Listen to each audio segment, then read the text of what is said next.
سلام، امیدوارم حالتون خوب باشه. به کانال کامپ اکسپلین خوش اومدین و توی این ویدیو نسبتا طولانی که قراره 1 ساعت وقتمون رو بگیره، قراره یک نگاه کاملی به زبون برنامه‌نویسی پایتون داشته باشیم و اگر شما یک بیگینر هستین به اصطلاح و دوست دارین زبون برنامه‌نویسی پایتون رو شروع کنین، این ویدیو بهترین ویدیو برای شماست. چرا که من سعی میکنم از ابتدای ابتدا بدون در نظر گرفتن هیچ گونه پیش نیازی شروع کنم زبان برنامه‌نویسی پایتون رو توضیح بدم، چجوری میتونیم فانکشن بسازیم، چجوری میتونیم وریبل بسازیم، انواع دیتا استراکچر هایی که داره، انواع لایبرری هایی که توش هست و کلی موضوع دیگه توی زبان برنامه‌نویسی پایتون که بعد از اون بتونیم به ویدیوهای دیگه بپردازیم، یکم بریم کارهای ادوانس ترش رو انجام بدیم، لایبرری های معروف مثل نامپای، سایکیلرن و لایبرری هایی که توی ماشین لرنینگ خیلی استفاده میشه مثل پایتورچ، تنزرفلو، سایکیلرن و کلی لایبرری دیگر رو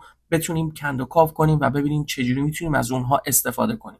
بنابراین من تصمیم گرفتم قبل از اونها این ویدیو رو روی کانالم داشته باشم برای اون کسایی که هیچ گونه دانشی توی زمینه برنامه‌نویسی ندارن بتونن محتوای مناسب خودشون رو توی این کانال پیدا کنن. اول 1 ساعت وقت بذارن این ویدیو رو یاد بگیرن، بیسیک های پایتون رو متوجه بشن تا بعدش آماده باشن برای کند و کاو توی لایبرری های پیشرفته تر زبون برنامه‌نویسی پایتون. پس با من در کانال کامپ اکسپلین همراه باشید.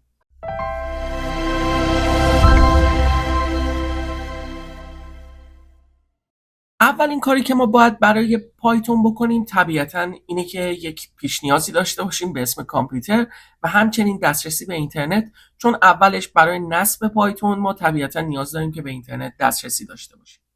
اما قبل از اینکه بریم و آموزش نصب پایتون رو بدیم، ببینیم که اصلا پایتون چیه.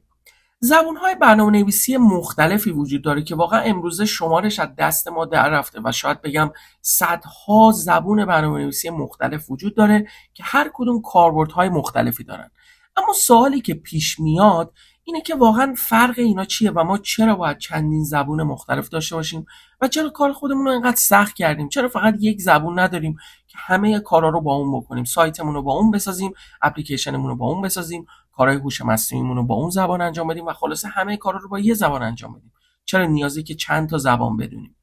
خب سوالش خیلی واضحه. جوابش اینه که همونجور که ما توی دنیای واقعی از زبونهای مختلفی استفاده میکنیم، به عنوان مثال ما از فارسی استفاده میکنیم، آمریکا از زبون انگلیسی، فرانسه فرانسوی، اسپانیایی و کلی زبون مختلف وجود داره، زبونهای برنامه‌نویسی هم همینجوره.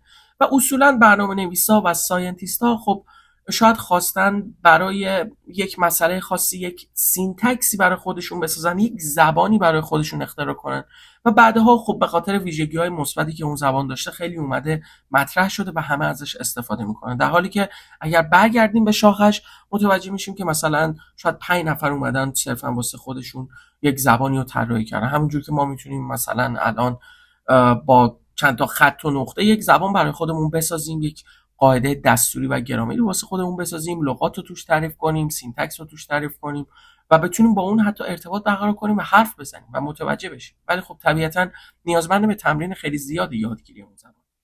بنابراین زبان‌های مختلفی خب به وجود اومدن، همونجور که زبان‌های مختلفی توی دنیا وجود داره. و یک مسئله دیگه که خیلی مهمه اینه که هر زبون معمولاً برای یک سری مسائل خاصی اومده ساخته شده. به عنوان مثلا اومدن برای وب، برای طراحی سایت، طراحی مثلا اگر ما یک سایتی رو سرچ میکنیم، اومدن چند 10 سال قبل یک زبونی رو ساختن که خیلی خوب میتونه با وب کار کنه، خیلی خوب کامپتیبل به اصطلاح، یعنی سازگار با مسائلی که توی وب وجود داره. به عنوان مثلا اون دسترسی های به سرور، HTTP، DNS ها و کانکت شدن به اون نتورک و خلاصه به عنوان مثلا ما یک سایتی میسازیم، خب میخوایم توی صفحه های مختلف برای ما سازگار باشه دیگه، یعنی ریسپانسیو باشه، توی صفحه گوشی که یک اسکرین کوچیکی داره بیاره، توی صفحه لپتاپمون بیاره، روی تلویزیون، تبلت، حتی ساعتمون اون سایت رو بیاره. بنابراین اون زبون به عنوان مثال HTML، CSS، JavaScript، React، اینا همه فلاتر، زبون ها یا فریم ورک هایی که مخصوص وب هستن یا وب دیولپمنت به اصطلاح، خب اونا خیلی ساخته شدن برای وب. یعنی اون ریسپانسیو کردن صفحات خیلی ساده است، اون کانکشن برقرار کردن با DNS ها، سرورها، HTTP ها، پروتکل های IP و خلاصه همه اینها TCP UDP خیلی راحت تر هستش. بنابراین ما برای وب معمولا میایم از HTML و CSS، JavaScript، React، Flutter، از این زبون ها یا فریمورک ها استفاده میکنیم چون خب سازگاری بهتری داره، برای این هدف ساخته شده. جاوا به عنوان مثال یکی از زبون های خیلی معروف دیگه که روی بازار اومد، در اصل برای این اومد که بیشتر روی موبایل ها و کامپیوترها روی اپلیکیشن ها ازش استفاده بشه و ویژگی که جاوا داره که بهش JDK هم میگن یا JVM، جاوا ویرچوال ماشین، اومده یک ویژگی خاصی رو به ما داده. چون اگر ما با هر زبونی بخوایم برنامه بنویسیم، برای اینکه مطمئن شیم اون برنامه رو میتونیم ران کنیم، باید بدونیم که اون کامپیوتر پشتیبانی میکنه از اون سینتکس و به اصطلاح کامپایلرش موجوده. بنابراین اگر ما یک برنامه با زبون سی بنویسیم برای مثلا CPU های اینتل و بخوایم اون برنامه رو بیایم کپی پیست کنیم روی مکبوک که با ام سیلیکون هستش، مثلا M1 M2 M3 یا حتی M4 که چند وقت پیش معرفی شد، خب ما نمیتونیم اون برنامه رو ران کنیم چون اون برنامه مختص اون CPU و مختص اون آرکیتکچر ساخته شده. ولی خب JVM جاوا ویرچوال ماشین اومد گفتش که اوکی ما روی همه دستگاه میتونیم این JVM رو بنویسیم و همه برنامه‌های جاوامون رو تحتش عنوان اون JVM، یعنی از طریق اون JVM بیایم ران کنیم. بنابراین اون JVM رو ما اگر روی لپتاپ داشته باشیم، رو کامپیوتر، رو گوشی، رو ساعت، رو تلویزیون، رو هر چیزی که داشته باشیم، مطمئن میشیم که هر برنامه‌ای رو که با زبون برنامه‌نویسی جاوا بنویسیم تو کامپیوتر، توی کامپیوتر دیگه کار میکنه، تو تلویزیون دیگه کار میکنه، تو انواع گوشی‌ها کار میکنه. بنابراین همونجور که میبینین میان تصمیم میگیرن اوکی اگه میخوایم یه اپلیکیشنی بسازیم که مثلا تو اندروید بدیمش بیرون، خب میایم از جاوا استفاده میکنیم. چرا؟ چون روی انواع دستگاه‌های جاوا کار میکنه. روی اگه بخوایم شیائومی داشته باشیم، هواوی داشته باشیم، سامسونگ داشته باشیم، تبلت ها رو داشته باشیم، گوگل پیکسل داشته باشیم، کلی تلویزیون هایی که تحت او اس اندروید هستن، ما خیالمون راحت اگه یه برنامه با جاوا بنویسیم رو همه اینا کار میکنه و به اصطلاح دوباره کامپتیبل یا همون سازگاره. بنابراین برنامه نویسی به خاطر این زبون های مختلف به وجود اومده چون هر زبون ویژگی های خاص خودشو داره. حالا بریم سراغ پایتون. یک مقدمه خیلی کلی دادم که واقعا متوجه بشیم که چرا ما باید اصلا از پایتون بیایم استفاده کنیم و اصولا چرا زبون‌های برنامه‌نویسی مختلفی وجود داره. اما چرا پایتون؟ خب پایتون توی چند سال اخیر واقعا میتونم بگم محبوب ترین زبان برنامه‌نویسی برای برنامه‌نویسا بوده، به چندین و چند دلیل که واقعا اگه بخوام کامل مفصل بهش بپردازم شاید فقط 5 ساعت بخوام راجبش صحبت کنم.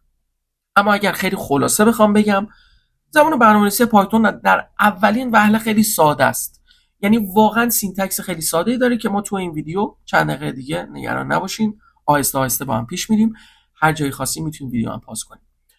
سینتکسش رو میبینیم و متوجه میشیم که چقدر واقعا سینتکس خیلی ساده‌ای داره نسبت به بقیه زبان برنامه‌نویسی مثل C، C++، C#، جاوا که زبان‌های برنامه‌نویسی خیلی مشهوری هم هستن. واقعا متوجه میشیم که چقدر ساده است. پس اولین ویژگی مثبتش اینه که خیلی ساده است. دومین ویژگی مثبتش اینه که نسبتا سریعه. باید مقایسه کنیم. اگر بخوایم اوکی با C مقایسهش کنیم، خب C سریع‌تره و به خاطر همینه که معمولا میان سیستم عامل‌ها رو با زبون برنامه‌نویسی C میسازن چون خیلی سریعه، خیلی سیستم پروگرامینگ لنگویج به اصطلاح، میتونه لو لول باشه. یعنی ما میتونیم خیلی مدیریت داشته باشیم روی دونه دونه اینستراکشن هایی که روی سی پی یو، رم، جی پی یو و همه اینا انجام میشه و میتونیم یک مدیریت خیلی افیشنت یا بهره مندی رو داشته باشیم. بنابراین تو او اسی که باید کلی چیز مختلف رو هندل کنه مثل مموری، رم، کش و تمام این اجزای مختلف کامپیوتر، باس ها، کانکشن های کامپوننت های مختلف رو بخواد مدیریت کنه و بهشون یک اولویتی بده که حالا کلی الگوریتم مختلف وجود داره، معمولا میایم از سی میسازیم چون میتونیم خیلی مدیریت داشته باشیم. اما پایتون خیلی های لوله، به اصطلاح بنابراین خیلی ساده است و نسبتا هم سریعه، همونجور که گفتم اندازه سی نه، ولی خب خیلی های لول و خیلی ساده است و ما میتونیم توی یک خط کد کاری رو بکنیم که اگه می‌خواستیم مثلا با اسمبلی بنویسیمش هزاران خط میشد، یا حتی توی سی می‌خواستیم بنویسیمش 200 خط کد باید می‌زدیم، ولی تو پایتون با 2 خط میتونیم اون رو بزنیم و به خاطر همین میگن های لول، یعنی خیلی ابسترکشن برای ما ایجاد میکنه، ما انکپسولیشن حتی ایجاد میکنه. بنابراین ما نیازی نیست حتی دقیقاً بدونیم که واقعا پشت پرده چه اتفاقی میفته. ما صرفا مثلا کانکت میشیم به یک سروری از طریق مثلا پروتکل HTTP و دیگه لازم نیست بدونیم چی، با یک خط کد اینو انجام میدیم، مثلا سوکت رو میایم لایبرریش رو ایمپورت میکنیم و حالا تو یک خط کد خیلی کانکت میشیم. اما اگه این کانکشن رو میخواستیم تو سی بزنیم، باید خیلی چیزا رو خودمون دستی هندل میکردیم، صرفا نمیتونستیم تو یک خط بزنیم. بنابراین پایتون خب یه بستر خیلی مناسبی رو برای ما همراه میکنه و ایجاد میکنه که بتونیم خیلی ساده ازش استفاده کنیم و حتی واقعا بدون اینکه خیلی بخوایم توی دیتیل بریم بتونیم برنامه مناسبمون رو بسازیم. ویژگی سوم پایتون اینه که تو انواع و اقسام پلتفرم‌های مختلف میتونه قابل استفاده باشه. تو هوش مصنوعی که خب تو چند سال اخیر واقعا میتونم بگم روی روندترین موضوع بحث داغ کامپیوتر و تکنولوژی بوده، اکثرش رو میتونم بگم 95% مدل‌های هوش مصنوعی رو با پایتون میسازن. اگر میخوایم حتی وبسایتی طراحی کنیم، بک‌اندش رو میتونیم با پایتون بنویسیم. اگه میخوایم اپلیکیشن های وب اپلیکیشن به اصطلاح بسازیم، اون کانکشن ها رو با سرورها، کلاینت سرور و این مدل ها رو بسازیم، باز میتونیم استفاده کنیم. تو نوشتن انواع تست ها، QA تستینگ، اینتگریشن تستینگ، یونیت تستینگ، خیلی خوب میتونیم از پایتون استفاده کنیم. و بنابراین همونجور که گفتم حتی تو ساخت اپلیکیشن واقعا پایتون تو همه جا استفاده میشه و خب به خاطر همین 3-4 تا ویژگیش، واقعا که 3-4 تا ویژگی اصلیش بود، 10 ها ویژگی دیگه وجود داره که من ویدیو رو خیلی نمیخوام طولانی کنم، بهتر بریم سراغ سینتکس کار. این 4 تا ویژگی بود که واقعا خیلی مؤثر بود توی معروف شدن زبان برنامه‌نویسی پایتون. اما بریم سراغ استفادهش. برای نصب کردنش روش‌های مختلفی وجود داره، اما ساده ترینش اینه که ما بیایم VS Code رو اول دانلود کنیم و اینستالش کنیم. VS Code صرفاً یه IDE، یعنی یک بستری رو برای ما مهیا میکنه که با استفاده از اون بتونیم خیلی راحت برنامه بنویسیم، کدامون رو بنویسیم. چون طبیعتا میدونید اگه بخوایم تو نوتپد کد بنویسیم، خب خیلی وقتا اون اتو کامپلیشن برای ما نداره، اون آیدنتیشن هایی که برای ما قرار میگیره، اون اسپیس ها، اون رنگ های مختلفی که ما میدیم توی نوتپد همه تکسا مشکیه که خب خیلی زشت میکنه کارو. اما با استفاده از آیدی که خب VS Code میتونم بگم معروف ترینشه، ما خیلی ساده میتونیم این استراکچر بندی رو داشته باشیم، کدامون رو توی همین بستر ران کنیم و خیلی ساده تره. بنابراین به نظر من ساده ترین راه برای نصب کردن پایتون روی کامپیوترمون اینه که اول از همه VS Code رو نصب کنیم و بعدش رو این بخش روی اکستنشن ها اگر کلیک کنیم، اینجا انواع و اقسام ماژول ها و اکستنشن ها وجود داره که میتونیم دانلودش کنیم و کافی اینجا سرچ کنیم پایتون و همونجور که میبینید اول از همه میاره که همونجور که اینجا میبینید بیش از 123 میلیون بار تحت بستر VS Code دانلود شده. بنابراین اینم یکی از دلایل دیگه ای که خب پایتون خیلی معروفه، بیش از 123 میلیون بار دانلود شده. و خیلی ساده روی گزینه اینستال کلیک میکنیم، چون من قبلا اینستال کردم دیگه حالت آن اینستال داره، ولی خب اگر شما اینستال نکرده باشین کافی اینو اینستال کنیم و یک بار VS Codeتون رو ببندین، دوباره باز کنیم و میبینین که به همین سادگی پایتون برای ما اینستال شد. و برای اینکه مطمئن شیم که پایتون اینستال شده، میتونیم از توی ترمینال یا کامند لاین با دستور پایتون متوجه بشیم که اینستال شده یا نه. اگه توی VS Code باشین خیلی ساده این بالا اگه روی ترمینال بزنیم و یک نیو ترمینال اینجا باز کنیم، میتونیم خیلی ساده بنویسیم پایتون 3 ورژن و همونجوری که میبینید میاره که پایتون 3-10-7 برای ما اینستال شده. برای ما میدونیم که الان پایتون روی کامپیوتر ما نصب شده و این ورژنش. حالا اگه خواستیم میتونیم آپگریدش کنیم یا داونگریدش کنیم. برای این ویدیو خیلی مهم نیست، چون حتی پایتون قدیمی هم اگر بخوایم بسازیم، چون صرفا میخوایم مقدمات و بیسیک پایتون رو بگیم، خیلی مهم نیست برای ما ورژن. ولی اگر بخوایم یک سری کارایی خاصی رو انجام بدیم، خب شاید نیاز باشه که مطمئن شیم پایتون ما آخرین ورژنشه. بنابراین به همین سادگی این کار رو انجام دادیم. حالا میتونیم حتی توی لانچ پد هم، حالا اگر روی مک هستین، اینجا هم دقیقا همون کار رو انجام بدیم و میبینیم که دقیقا همون ترمینال برای ما ساخته شد. یا حتی میتونیم بنویسیم -v بزرگ یا همون دوتا ورژن که جفتش خب یکیه. بنابراین مطمئن شدیم که پایتون برای ما نصب شده. خب حالا روی گزینه فایل کلیک میکنیم و گزینه نیو فایل رو اینجا میزنیم و اینجا به ما میگه که خب چی میخوایم بسازیم. میخوایم یه فایل پایتون بسازیم، جوپیتر یا هر چیز دیگه ای. من واسه اینکه خب ویدیو جنبه آموزشی داره توی جوپیتر میسازم، چون یکم ساده تر میتونیم بلاک بندی کنیم.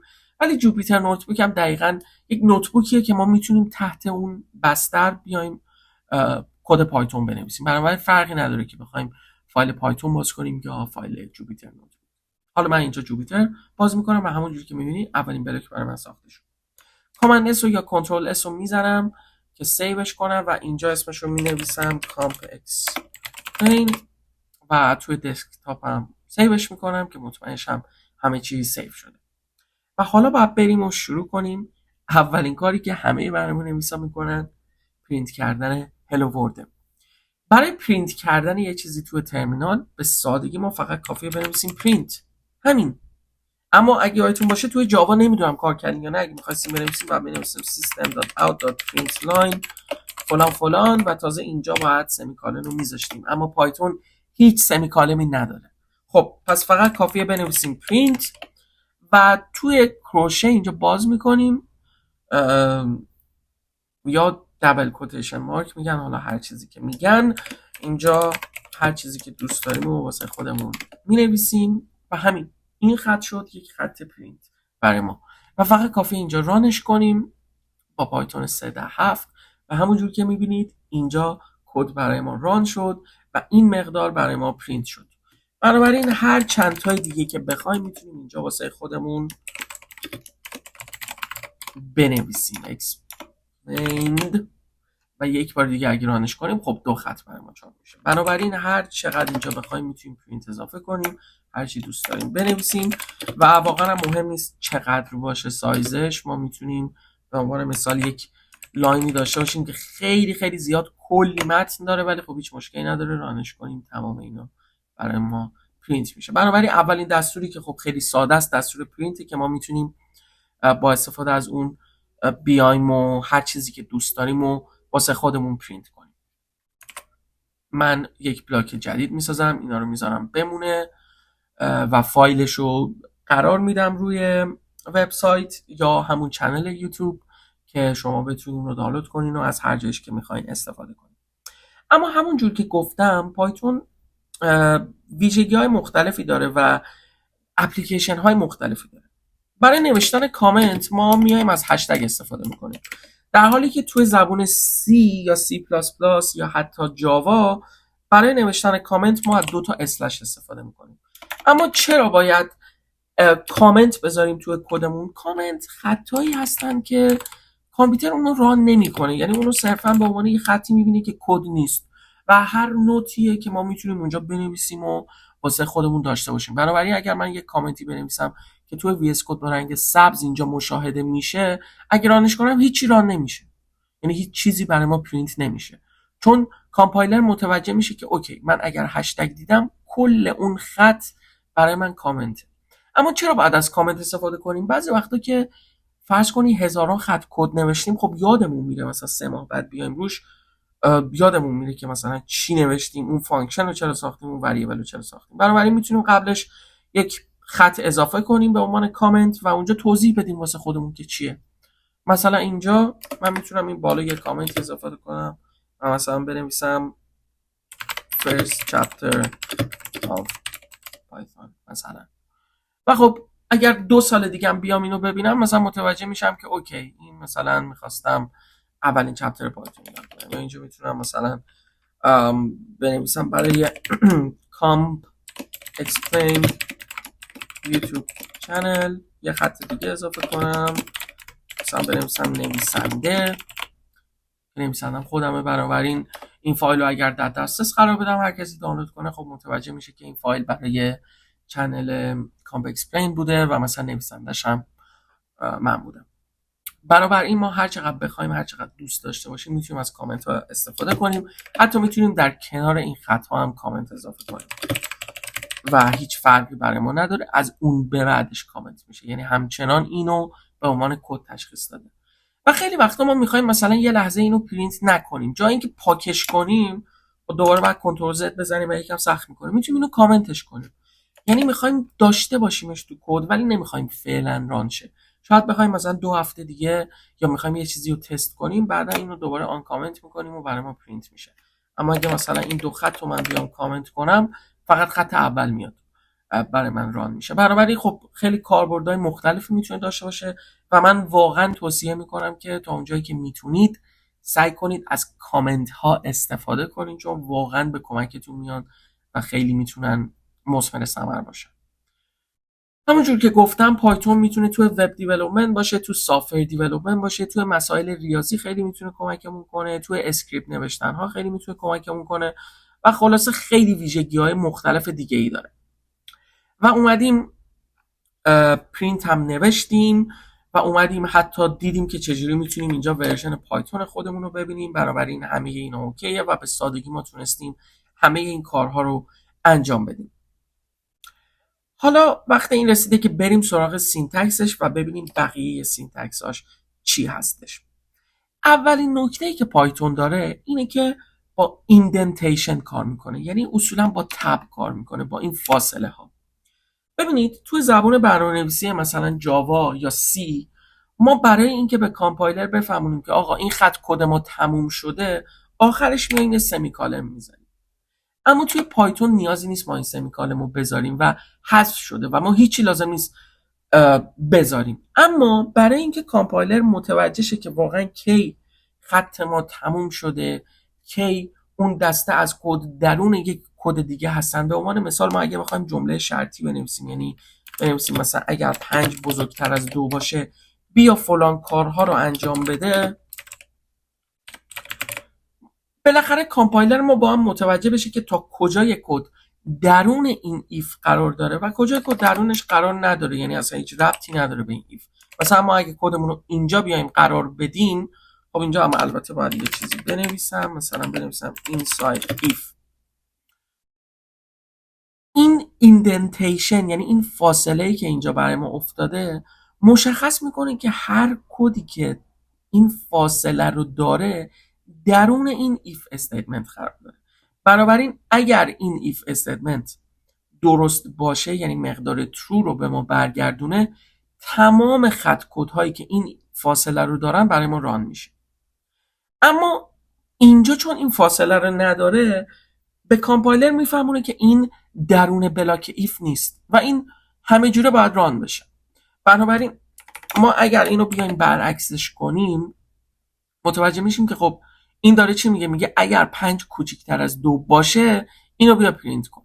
ولی خب ما میدونیم 5 کوچیکتر از 2 نیست، بنابراین این مقدار پرینت نمیشه. ولی به نظرتون این مقدار پرینت میشه یا نه؟ ویدیو رو میتونین پاز کنین هر جا و واسه خودتون برین تو وی اس کد کاری که من انجام میدم و انجام بدین، چون واقعا تمرین کردن و مثال عملی زدن بهترین روش یادگیریه. صرفا اینکه این ویدیو رو ببینید خیلی چیزاشو ممکنه تا هفته دیگه یادتون بره. خب ما ران میکنیم و میبینیم که همچنان ران میشه. و دلیلش چیه؟ دلیلش به خاطر همین که گفتم ما این ایندنتیشن رو اینجا ندادیم. بنابراین کامپایلر اینو خارج این if استیتمنت میبینه. اما هر کدی که ما این درون بنویسیم اینا همه درون if هستن. بنابراین اگر حالا بیایم بگیم 5 بزرگتر از 2 که مقدار true رو میده، کامپایلر میاد درون این if استیتمنت هم برای ما اکزیکیوت میکنه یا ران میکنه یا حالا هر چیز دیگه. بنابراین الان 2 خط برای ما ران میشه، inside if و hello world. بنابراین باید متوجه باشیم که پایتون با ایندنتیشن کار میکنه. و اما مثلا اگر این فاصله رو اینجا ندیم، میاد یک اروری برای ما میگیره، زیرش خط قرمز مینویسه و اگه رانش کنیم ارور میده و تو این ارور هم نوشته ایندنتیشن ارور. بنابراین متوجه میشیم که ما اینجا ببخشید یادمون رفته که تب رو بزنیم. البته اگر از وی اس کد استفاده کنی خیلی وقتا اتوماتیک این کار برای ما انجام میشه. به عنوان مثال اینجا اگر بیام یه ایف دیگه بسازم، 2 نقطه رو بذارم، به محض اینکه اینتر بزنم برای من از جلو میاد شروع میکنه. بنابراین خودش این کار رو انجام میده که این هم یه ویژگی مثبت وی اس کد دیگه، خیلی ساده تر میتونه کارو برای ما بیاد و انجام بده. بنابراین من خب این تیکه رو پاک نکنم که بمونه و همونجوری که میبینید همه چیز بدون هیچ مشکلی ران شد و هیچ مشکلی به وجود نیامد. فاصله ها توی پایتون هیچ اهمیتی نداره. یعنی اگر من بنویسم 5 بزرگتر از 2 پرینت کن سلام، برای ما سلام چاپ میشه. اگر اینجا فاصله بدم همچنان سلام چاپ میشه، اینجا فاصله بدم میشه، اینجا کلی اسپیس بدم هم همچنان میشه. بنابراین این اسپیس ها هیچ تأثیری توی ران کردن کد ما نداره، ولی خب بهتره که کد ما کلا تمیز بنویسیم دیگه. به اصطلاح کلین کد باید داشته باشیم. مثلا اگر بخوایم یه چیز خیلی شلخته واری بنویسیم، بعد فرض کنید کلی از این کدا ما اینجا اومدیم ساختیم و واقعا قراقاتی میشه. خب دو مثلا رفته 2 کیلومتر اونورتر، خب خیلی شکل کار رو زشت کرده دیگه. اما اگه همین کار رو بخوایم اینا رو بک بزنم، اگه بخوایم اینو واقعا خیلی تمیزتر بنویسیم، مثلا من معمولا دوست دارم که فاصله بدم، اما خیلی دوست دارن این فاصله هم در نظر نگیرن. اگه بخوایم اینجوری کد رو بنویسیم، خب خیلی تر و تمیزتره و همون جوری که میبینید خیلی خاناتر شده. حالا حتی میتونیم بین اینها هم یه دونه فاصله بذاریم که اون دیگه واقعا برمیگرده به سلیقه خودتون، این که چقدر دوست دارید فاصله بذارید، چجوری حس بهتری دارید نسبت به همه اینها. خب میتونه خیلی کمکتون کنه. بنابراین اومدیم وایت اسپیس ها هم اینجا توضیح دادیم. بخش بعد بخش وریبل ها یا همون متغیرها در پایتونه. خب ما خیلی وقتا میخوایم یک سری متغیر بسازیم که یک سری مقادیر رو توش ذخیره کنیم. به عنوان مثال فرض کنید من میخوام اسممو توی یه متغیر سیو کنم. من بالاخره اینو باید یک جا سیو کنم دیگه که بتونم بعدها ازش استفاده کنم. بنابراین یا یک عددی رو به عنوان مثال سنم. بنابراین خیلی ما میایم از متغیرها یا وریبل ها استفاده میکنیم. به عنوان مثال ما چجوری وریبل رو میسازیم؟ خیلی ساده توی پایتون. فقط کافیه اول اسمش رو بدیم. بنابراین مینویسیم variable name و value مساویه با value. به همین سادگی سینتکس متغیر تعریف کردن توی پایتون اینه. خب چند تا مثال بزنیم. اولین وریبلی که من تعریف کنم، فرض کنیم میخوام بگم اسمش x و x رو میام مساویه با 5 قرار میدم. بنابراین ما الان یک وریبل یا متغیری تعریف کردیم به اسم x که ولیوش 5 و ما اگر بخوایم اون رو پرینت کنیم فقط کافیه بنویسیم پرینت و x. دیگه لازم نیست x رو توی کوتیشن مارک بذاریم، فقط همون x رو می‌نویسیم چون وریبله. اگر بخوایم یک مقداری رو که استرینگ هستش بنویسیم باید بین دابل کوتیشن باشه. اما اگر بخوایم اعداد یا وریبل ها رو چاپ کنیم یا پرینت کنیم نیازی به کوتیشن مارک نداریم. بنابراین اگر رانش کنیم مقدار 5 ران میشه. شاید شما بپرسین که خب چرا ما مثلا ننوشیم پرینت 5؟ خب بعداً فرض کنیم مثلا ما این x سنه و مثلا هر سال میخوایم یک دونه بهش اضافه کنیم و خب دستی که نمیخوایم این کارو بکنیم. دور سال دیگه بیایم مثلا این 5 رو بکنیم 6. بعد شاید 10 جای دیگه مثلا این سن به کار رفته. بنابراین ما یه بار میایم x رو تعریف میکنیم و میگیم پرینت کن x رو. و حالا فرض کنید این x شاید 100 جای دیگه مثلا پرینت شده باشه توی بخش‌های مختلف برنامه‌مون و برای تغییر دادن اون فرض کنیم ما منصرف شدیم و x مثلا عدد اشتباهی بوده و اونو خواستیم بکنیمش مثلا 6. خیلی ساده فقط یک جا میایم اینو تغییر میدیم و میبینیم که این تغییر همه جا اعمال میشه. بنابراین استفاده از وریبل ها خیلی خیلی توصیه میشه و تقریبا میتونم بگم توی 100% برنامه‌ای که ما می‌نویسیم حتما باید از وریبل ها استفاده کنیم. بنابراین اولین وریبل ما صرفا یه عدد بود. حالا میتونه یه عدد اعشاری هم باشه، مثلا 3-14 تا اسمش هم میتونیم بذاریم پای یا عدد پی و اون رو دوباره بیایم پرینتش کنیم، رانش کنیم و میبینیم که 3-14 پرینت شد که به اینا به اصطلاح میگن floating point numbers، اعداد اعشاری و اینا هول دیجیت هستن یا دسیمال هستن یا بهتر بگیم که اینتیجر هستن. اما ما میتونیم استرینگ یا همون رشته، یعنی یک سری متن، یک سیکونسی از کاراکترها هم تو وریبل بنویسیم. به مثال اسمم مثلا می‌نویسم نیم مساویه، همونجوری که گفتم استرینگ ها رو همیشه باید توی کوتیشن مارک بذاریم. بنابراین اینجا من میام کوتیشن مارک رو باز میکنم و اسمم رو اینجا مینویسم و دوباره به همون صورت پرینتش میکنم، رانش میکنم و میبینم که اسمم هم اینجا چاپ شد. بنابراین این هم برای استرینگ ها هستش. ما حتی کاراکتر هم میتونیم اینجا بیایم چاپ کنیم، مثلا یک حرف خالی و دوباره اون رو اگه بیم رانش کنیم یک حرف برای ما چاپ میشه و در نهایت یک دیتا تایپ معروف دیگه هم وجود داره به نام بولیان ها که مقدار درست یا غلط true یا false دارن که مثلا یک وریبل میسازم به اسم مایپول و مثلا اون رو روی مقدار پیش‌فرض true یا درست قرار میدم و اگر اون رو بیام پرینتش کنم میبینیم که اون مقدارم برای ما تایپ شد. این خیلی فرق داره با این true. این trueیه که کامپیوتر متوجه نمیشه درسته، صرفا میبینه اوکی یک کلمه است، ولی این برای ما معنای درست بودن داره، همونجور که فالس معنای غلط بودن داره. و حواستون باشه که توی پایتون ما میایم از حروف بزرگ استفاده میکنیم برای true و false. اگر این f کوچیک بنویسم غلط میگیریم، میگه این چیه؟ undefined. بنابراین حتما باید true یا false باشه. یک بار دیگه رانش کنیم تا ببینیم مشکلی نیست. بنابراین وریبل ها اینجا خیلی برای ما مورد استفاده قرار میگیرن و خب خیلی مهمه که بیایم از اون وریبل ها تو برنامه‌مون استفاده کنیم.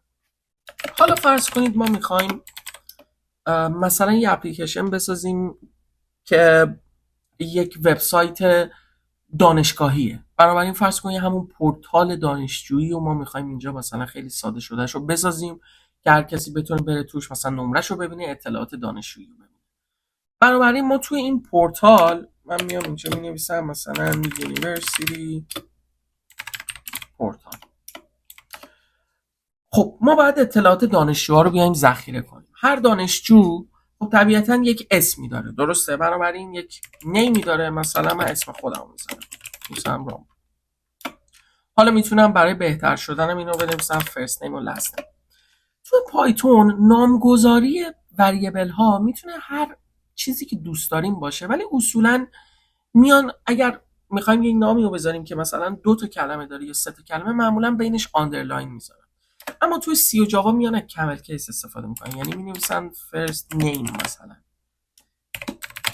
میان به این صورت نامگذاری وریبل ها رو میکنن که صرفا یک قرارداده، یعنی مهم نیست شما هر چی بخواید میتونید بنویسید، ولی خب اصولا خوبه که آدم بیاد اون سنت ها و سیاست ها رو انجام بده دیگه، چون خیلی یک دست و یک پارچه میشه. یعنی اگر شما کدی هم برین از تو اینترنت دانلود کنین یا ببینین بقیه اومدن اون کدو نوشتن، خیلی خوبه که خب رعایت کرده باشن اون سیاست ها و سنت هایی که توی هر زبان استفاده شده. توی پایتون معمولا ما میایم اینو آندرلاین میذاریم و همه رو کوچیک مینویسیم. ما میتونستیم اینجا مثلا بیایم حرف اول هر کلمه رو بزرگ کنیم، اما همونجور که گفتم خیلی روند نیست، خیلی کامن نیست و استفاده معمولا نمیشه.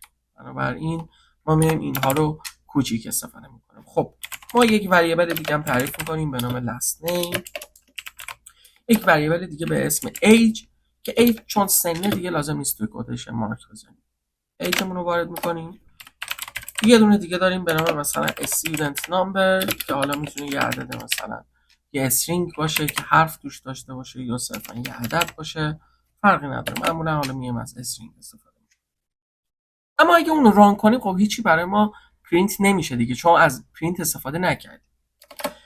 اما حالا میخوایم از پرینت استفاده کنیم و چند تا وریبل رو به صورت همزمان توی یک خط بیایم پرینتش کنیم. راه اول خب که قبلا هم اومدیم اینو انجام دادیم اینه که اینا رو هر کدوم بیایم جدا جدا پرینتش کنیم. بنابراین print first name، print last name، print age و در آخرم print student number و اگه رانش کنیم همه اینا ران میشه. اما ما خیلی قشنگ نیست که مثلا 4 تا پرینت رو پشت هم بنویسیم. چرا اینا رو با هم دیگه وصلش نکنیم؟ مثلا میتونیم بنویسیم last name و اگه رانش کنیم میبینیم که راماد عظیمی رو پشت هم نوشت، age و student number و میبینید که توی یک خط برای ما اومد پرینت شد. اما فرض کنیم مثلا میخوایم اولش یه هلو اضافه کنیم، یه اسمی بنویسیم مثلا 24 اینجا چیه، میخوایم مشخص کنیم که سنش 24. واسه این کار یه کار بهتر اینه که بیایم از این سینتکس استفاده کنیم، همون پرینت رو بنویسیم، یک اف قبلش بذاریم و دابل کوتیشن مارک رو باز کنیم. و اینجا بنویسیم هر چیزی که دوست داریم و اینجا میتونیم بنویسیم. به عنوان مثال hello و اون وریبلمون رو میایم توی این کروشه ها میذاریم. hello first name، یک فاصله میدیم، دوباره last name، مثلا hello رامبد عظیمی، you are، مثلا age، باز age رو توی کوتیشن گذاشتیم چون وریبل، years old and your serial number is serial number. و حالا اگه اینو ران کنیم میبینیم که خب خیلی خوشگل تر شد دیگه. اومد گفت مثلا خوش اومدین یا سلام. حالا اینو اگر ولکام کنم شاید باحال‌تر باشه.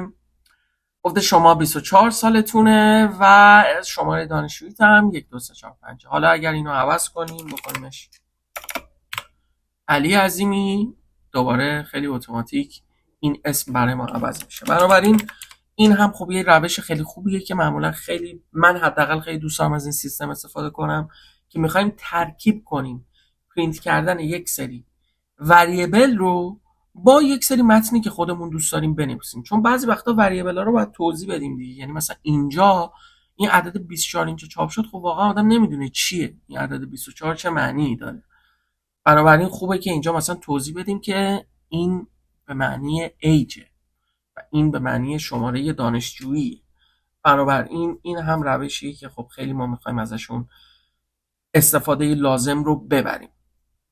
بریم سراغ خط بعدی و ببینیم که دیگه چه چیزهایی رو میتونیم بگیم. یک روش دیگه ای که خیلی کاربرد داره کاستینگ هستش. کاستینگ چیه؟ همونجور که اینجا ما اومدیم وریبل های مختلفی رو ساختیم، این وریبل ها دیتا تایپ های مختلفی رو دارن. بنابراین x به عنوان مثال اینجا اینت، یک عدد اینت، این p یا پای یه عدد اعشاریه، این یک متن استرینگ، این یک کاراکتره و اینم یه بولینه. بنابراین اینا کامپیوتر معانی مختلفی رو برای اینا میدونه. یعنی به عنوان مثال ما اگه بخوایم از اعداد استفاده کنیم، اعداد رو میتونیم با هم جمع کنیم، ضرب کنیم، ولی مثلا استرینگ رو ما نمیتونیم مثلا بیایم میانگین یه استرینگ رو بگیریم چون معنا نداره.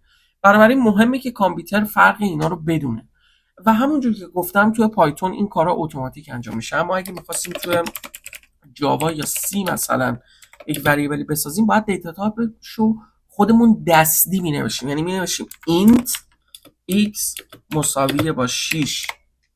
اینجا بعد می‌نوشتیم float یا دابل پای مساوی 3 ممیز 14. سمیکالن هم آخرش میذاشتیم. اما کامپیوتر توی پایتون اتوماتیک متوجه میشه. یعنی با محض اینکه می‌نویسیم 3 ممیز 14 متوجه میشه که این پای یک نوع فلوته و همینجور که می‌بینید اگر موس روش ببریم اینجا تشخیص داده که این فلوته، اما رو x ببریم تشخیص میده که لیتراله، یعنی یک عدد کامله. اگر رو نیم ببریم متوجه میشیم که این هم البته نوشته لیترال ولی منظورش همون حالت تایپ str یا استرینگه. روی کاراکتر ببریم همینطور و روی مای بولین هم ببریم باز متوجه میشیم که از نوع بول هستش. اما خیلی وقتا ما میخوایم این دیتا تایپ ها رو با هم دیگه عوض بدلش کنیم. به عنوان مثال فرض کنیم x 5 ولی ما میخوایم این 5 به صورت استرینگ باشه مثلا. ما میتونیم بنویسیم اوکی str که همون معنای استرینگ داره و اون تو بریم عددمون رو بنویسیم و در این صورت x ما ولیوش دوباره یک استرینگ میشه. بنابراین ما اومدیم کست کردیم، یعنی عدد 3 رو که اینتیجر بود اومدیم کستش کردیم به استرینگ. بنابراین x در اصل میشه یه جورایی کلمه 3 نه واقعا خود عدد 3.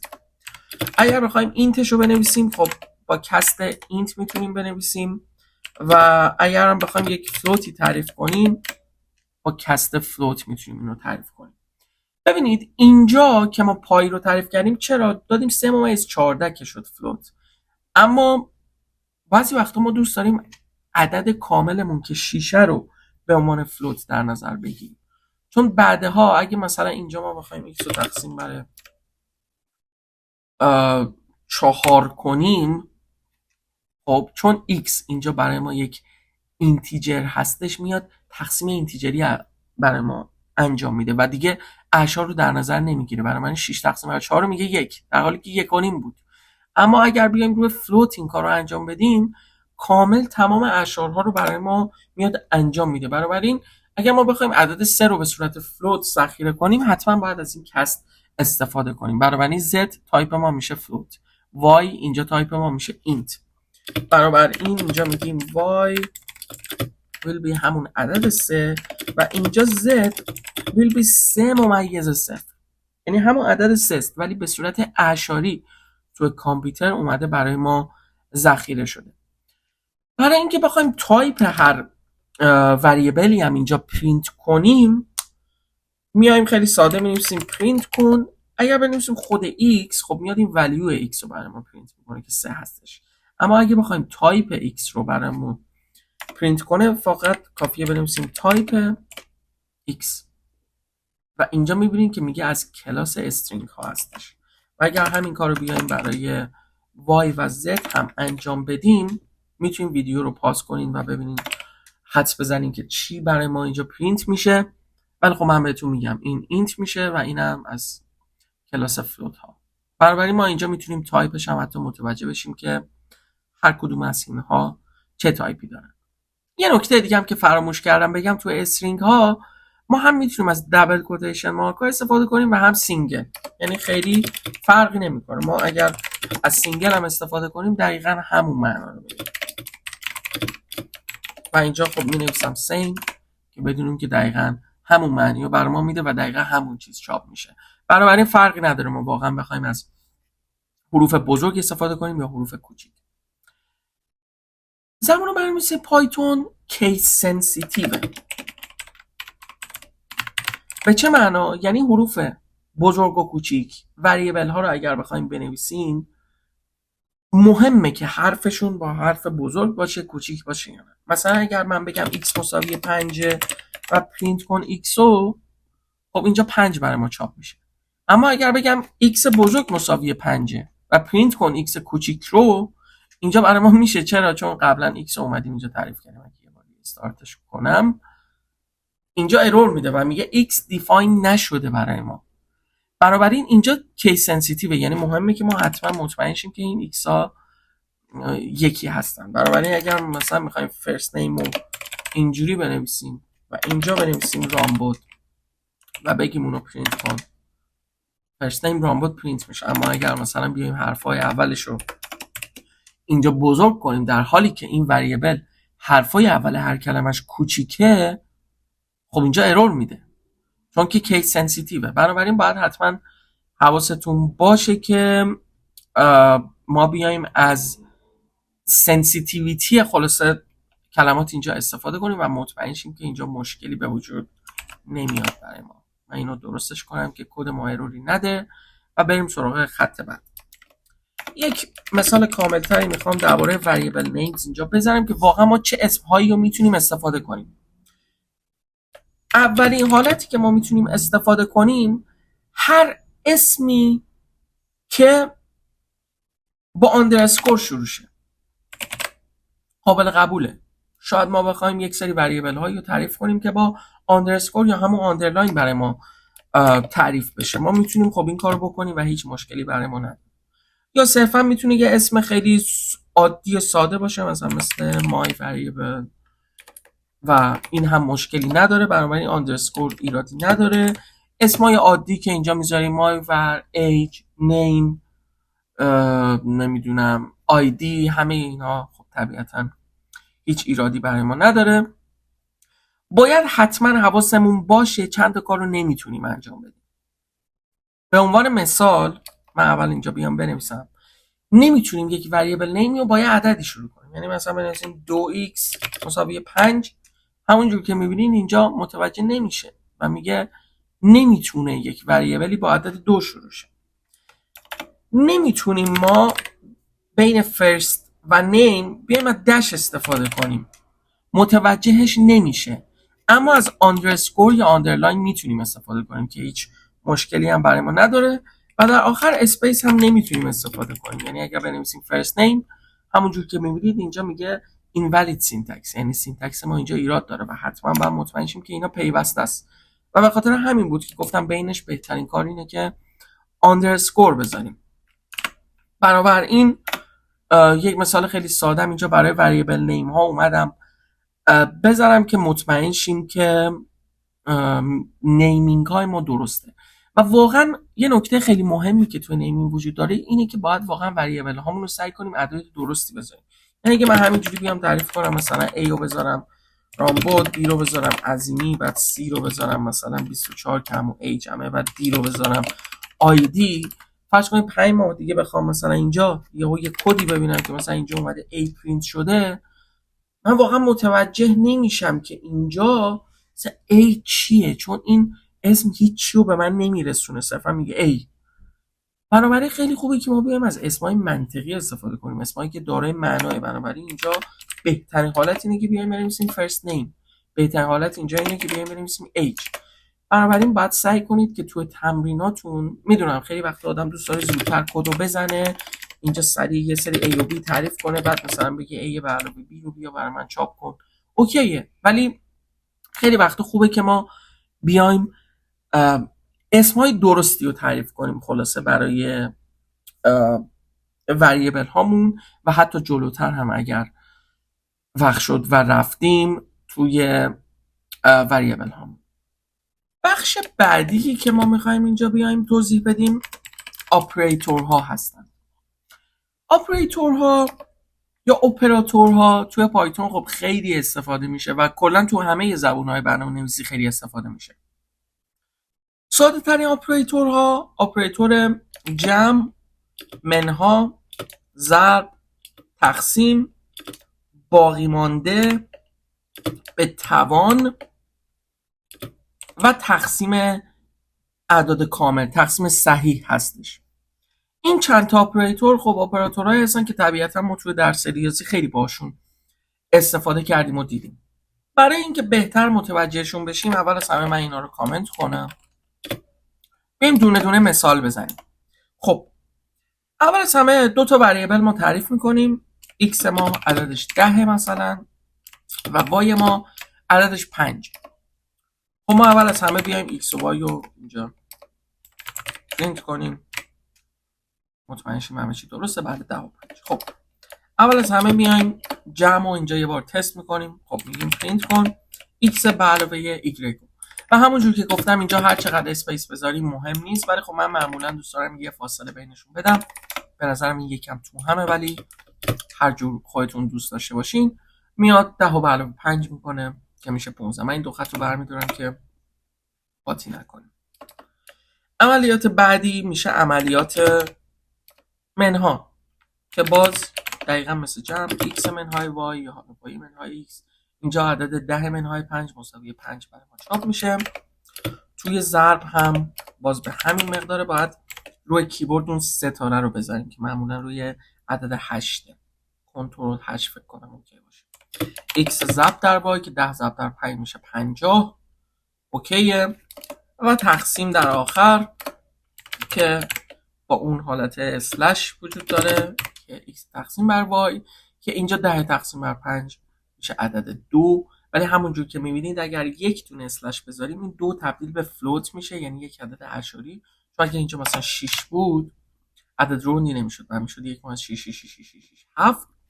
اما خیلی وقتا خب ما میخوایم تقسیم اینتیجری داشته باشیم، یعنی نمیخوایم اون اعشاریش رو داشته باشیم، یه جورایی میخوایم روندش کنیم. میایم میگیم x این سری 2 تا اسلش میزنیم و این میاد 10 تقسیم بر 6 میکنه که میشه 1.66 خورده ای، ولی اون 66 خورده ایشو میزنه، بنابراین همیشه گرد رو به پایین میکنه به اصطلاح که این میشه عدد 1. یک سری آپریتورهای دیگه وجود داره که بهش میگن assignment operators که توی پایتون استفاده میشه. اول از همه میخوایم assign کنیم. وقتی میخوایم یک وریبلی بسازیم میگیم x مساوی 10. در اصل این مساوی نیست، یعنی یکم با ریاضی فرق میکنه. این در اصل علامت اساینمنت. یعنی چی؟ یعنی ما 10 اومدیم اساین کردیم به x و حالا ما میتونیم بگیم x یه اساینمنت دیگه مثبت مساوی 5. این یعنی چی؟ این دقیقاً مساویه با x مساوی x به علاوه 5. ببینید به خاطر همین گفتم این مساوی نیست، چون اگر این مساوی بود این از نظر ریاضی خب غلطه دیگه، x هیچ وقت مساوی x به علاوه 5 که نمیشه. ولی توی پایتون توی هر گونه زبان برنامه‌نویسی دیگه این معنی داره. بنابراین این اسایمنته، یعنی میاد چیکار میکنه؟ میگه اوکی x رو به علاوه 5 کن، دقیقاً اینجا که این کارو انجام دادیم، و این مقدار رو بریز توی x که به اصطلاح میشه x رو 5 تا ببر بالا دیگه. خلاصه که این دو تا خط دقیقاً این همه این حالت خلاصه شده شه که ما معمولا مییم از این استفاده میکنیم. بنابراین حالا اگه بخوایم x رو پرینت کنیم، اوکی x اینجا 10 میشه، بعد x رو میایم 5 تا اضافه میکنیم میشه 15 رو چاپ میکنیم به همین سادگی. حالا همین کار رو میتونیم با ماینس هم انجام بدیم، یعنی y رو بگیم مثلا 5 بعد y ماینس مساوی 10 پرینت کنیم. y ها الان میشه y که 5 بوده 10 تا ازش کم میشه و عدد منفی 5 رو به ما میده. همین کار رو میتونیم واسه ضرب هم انجام بدیم. فرض کنید z 30 و حالا z رو میخوایم ضرب در مساوی 2 کنیم و پرینتش کنیم 60 و توی تقسیم هم همینجور دیگه. من ویدیو رو بیشتر از این طولانی نمیکنم. نوع بعدی اسایمنت ها بهش میگن comparison operators که برای کامپر کردن دیگه، برای مقایسه کردن، که دقیقاً هم ما توی ریاضی هم میایم همین کار رو انجام میدیم. اما یکم سینتکسش اینجا خب فرق داره. برای مساوی ما میایم 2 تا ایکوال ساین میذاریم، بنابراین این به معنای مساویه و یه دونه به معنای اسایمنته. تنها چیزی که برنامه‌نویسی سینتکسش با ریاضی فرق داره. و نات ایکوال هم خب ما هم باید یه مساوی بذاریم یه خط روش، ولی خب سیمبلش رو نداریم روی کیبورد دیگه، بنابراین میایم از علامت تعجب مساوی استفاده میکنیم. این به همون معنای نات ایکوال هستش. کامپریزون های دیگه خیلی آسونه دیگه، کوچیکتر مساوی، بزرگتر مساوی، و بازم سیمبلش نیست خب این خط بیاد پایین دیگه، بنابراین ما میگیم بزرگتر مساوی، این میشه بزرگتر مساوی که خب خیلی استفاده میشه. دوباره بیایم مثال بزنیم. x میشه 10 y میشه 5. کار جالبی که میتونیم بکنیم بگیم پرینت کن x بزرگتر از y. خب ویدیو رو باز میتونیم پاز بزنیم بگیم اینجا چی میشه. ببینید وقتی میگیم پرینت کن x بزرگتر از y، خب میاد اول کامپایلر میاد این اعداد رو میشونه روی این وریبل، یعنی ما در اصل داریم میگیم که پرینت کن 10 بزرگتر از 5. خب ولی چی رو باید پرینت کنه؟ خب 10 بزرگتر از 5 هست داره. خب دیگه همون بولیان ولیو رو میاد پرینت میکنه، یعنی true یا false. بنابراین اگر این رو ران کنیم مقدار true با تی بزرگ که یک دیتا تایپ بولیان هستش برای ما چاپ میشه. اگر بیایم این رو برعکسش رو بنویسیم، یعنی چاپ کنیم x کوچیکتر از y، خب میاد اینجا میبینه که اوکی 10 کوچیکتر از 5 نیست، بنابراین مقدار فالس رو برای ما برمیگردونه. به همین سادگی. مثال خیلی ساده رو اگه بخوایم توی بقیه هم بزنیم، یه دونه مساوی داشتیم، یه دونه نامساوی داشتیم، حالا بزرگتر مساوی و کوچیکتر مساوی. خب تو مساوی میگه آیا 10 مساوی 5؟ خیر، پس فالس. سومین خط باید فالس باشه. چهارمین خط میگه 10 مساوی 5 نیست. بله 10 مساوی 5 نیست، مقدار ترو رو برمیگردونه. آیا x بزرگتر مساوی y؟ 10 بزرگتر مساوی 5 هست و 10 کوچکتر مساوی 5 نیست، فالس. به همین سادگی تمام اینها اومدن برای ما انجام شده. اپراتورهای بعدی ما بهش میگن لاجیکال اپراتورز که اگر مثلا ریاضیات دانشگاهی یا حتی توی دبیرستان خونده باشین، ما میتونیم و داریم، یا داریم، نات داریم، بنابراین and or یا نات رو اینجا داریم. و بعضی وقتا مثلا مخصوصا توی جملات شرطی که میخوایم بنویسیم، فرض کنین واسه این که یک کسی بتونه توی سایتی ثبت نام کنه باید 3 تا شرط داشته باشه. سنش بزرگتر از مثلا 18 باشه، آیدی داشته باشه و مثلا چه میدونم مثلا اسمش هم با حرف A شروع شه. بنابراین این میشه یک 3 تا جمله‌ای که با اندن دیگه، یعنی هر 3 تا باید وجود داشته باشه که اون شرط ما بیاد درست باشه. مثال ساده اگه بخوام بزنم، ما میگیم آقا age یکی 20 سالشه.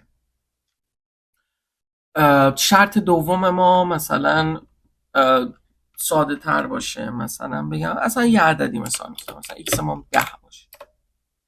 خب اینجا میام میگم پرینت کن ایج بزرگتر مساوی 18 که خب اینجا true برای ما پرینت میشه همینجور که میبینید، ولی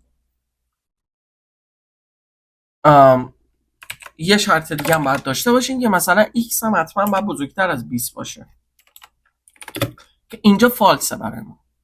و حالا اینا رو اگه بخوایم با هم دیگه ادغامش کنیم، این کافیه بنویسیم and x بزرگتر مساوی 20. و اینجا در چه صورتی به ما مقدار true رو برمیگردونه؟ در صورتی که جفت age و x ما بزرگتر از، یعنی درست باشه، اینجا هم age بزرگتر از 18 باشه و x بزرگتر از 20 باشه. اینجا چون نیست میشه فالس، چون یکیشون اینجا انجام نشده. اما اگر اور بذاریم یعنی یا، یعنی حتی یک کدوم از اینا اگر شرایطش بود ما true رو برمیگردونیم. خب اینجا age هست، age بزرگتر مساوی 18 هست، بنابراین x هم مثلا بزرگتر مساوی 20 نباشه اوکی. و میتونیم ببینیم که خب خیلی استفاده میشه لاجیکال اپراتورها دیگه. فرض کنین یکی تو سایتی بخواد ثبت نام کنه، مثلا باید حتما 3 تا شرط رو با هم داشته باشه، پس میایم and اینجا مینویسیم و هر چقدر بخوایم میتونیم اینجا جمله اضافه کنیم and و غیره. و یا خیلی وقتا میخوایم بگیم اگر یکی از شرایط زیرم داشته باشین شامل این دسته میشین، اینجا میایم از اور استفاده میکنیم و یا حتی not هم میتونیم استفاده کنیم. به عنوان مثال اینجا اگه بگیم h بزرگتر مساوی 18 true، اینجا بگیم not h بزرگتر مساوی 18 که دقیقاً برعکسش میشه، یعنی جمله رو میاد برای ما برعکسش میکنه. بنابراین تو اولین قسمت این ویدیو 1 ساعته ما اومدیم راجع به خیلی چیزا حرف زدیم، راجع به اینکه اصلا چرا زبان‌های برنامه‌نویسی مختلفی وجود داره، دلیل اینکه هر زبان هست چیه، کاربردشون چیه، و خیلی خلاصه اگه بخوام جمع‌بندی کنم میگم که هر زبان ویژگی خاص خودشو داره که ممکنه تو یک کیسی برای ما خیلی قابل استفاده باشه. به عنوان مثال زبان فارسی شاید خیلی زبان خوبی باشه برای نوشتن متون ادبی و شعر و چون یه وکابلری خیلی غنی داره. زبان انگلیسی هم اوکی، شاید وکابلریش محدودتر باشه نسبت به فارسی، ولی ویژگی‌های مثبت خودش هم داره. خیلی ساده است اگه بخوایم مقایسه کنیم با زبان فارسی. خب واقعا انگلیسی ساده تره، بنابراین همه میتونن خیلی راحت یادش بگیرن و کارشون رو راه بندازن. باز مثلا فرانسوی یه سری ویژگی خاص خودش رو داره، خیلی زبان رمانتیکیه ولی مثلا سختی‌های خودش هم داره، زن و مرد جداان و خلاص انواع و اقسام اینها، بنابراین سینتکس خودشون رو دارن و زبان‌های برنامه‌نویسی هم دقیقاً به همین طور، هر کدوم ویژگی خاص خودشون دارن. اومدیم گفتیم بعدش چجوری میتونیم یه چیزی رو پرینت کنیم، چجوری پایتون رو اینستال کنیم، ایندنتیشن ها چجوریه که من اینجا اسمش رو عوض کنم که بهتر باشه. اومدیم راجع به وایت اسپیس ها صحبت کردیم و دیدیم که هر چقدر اسپیس بذاریم مهم نیست. راجع به وریبل ها، تایپ هاشون، این که چجوری بیایم اسم گذاری کنیم، اینجا یک مثال خیلی ساده رو زدیم. این یه حالتی که بتونیم چندین وریبل رو با همراه حالا یه سری تکست با هم دیگه پرینت کنیم. اینجا تایپ هر کدوم از وریبل هامون رو متوجه بشیم، کیس سنسیتیو بودنشون و انواع اپراتورها، جمع، ضرب، تقسیم، باقی مانده، توان که حالا خودتون میتونین مفصل مثال بزنید. اینجا اساینمنت ها مثل اساین کردن، مثبت مساوی، منفی مساوی، کامپریزون ها برای مقایسه، بزرگتر، کوچکتر، مساوی، غیر مساوی و همه اینا، و در آخر هم اپراتورهای لاجیک. ما توی قسمت بعدی میریم دیتا استراکچر ها رو میپردازیم، مثل لیست، توپل ها، ست ها، دیکشنری ها، if else استیتمنت ها و لوپ ها مثل وایل لوپ و فور لوپ، و در آخر هم فانکشن ها که چجوری میتونیم فانکشن بنویسیم. ببخشید صدا داره رد میشه. و توی ویدیوهای بعدی هم حتما من رو دنبال کنین، کانال منو یادتون نره سابسکرایب کنید. و به زودی ویدیوی بعدی قسمت دوم پایتون رو در کانال میذارم. تا یک ویدیو دیگه، بدرود.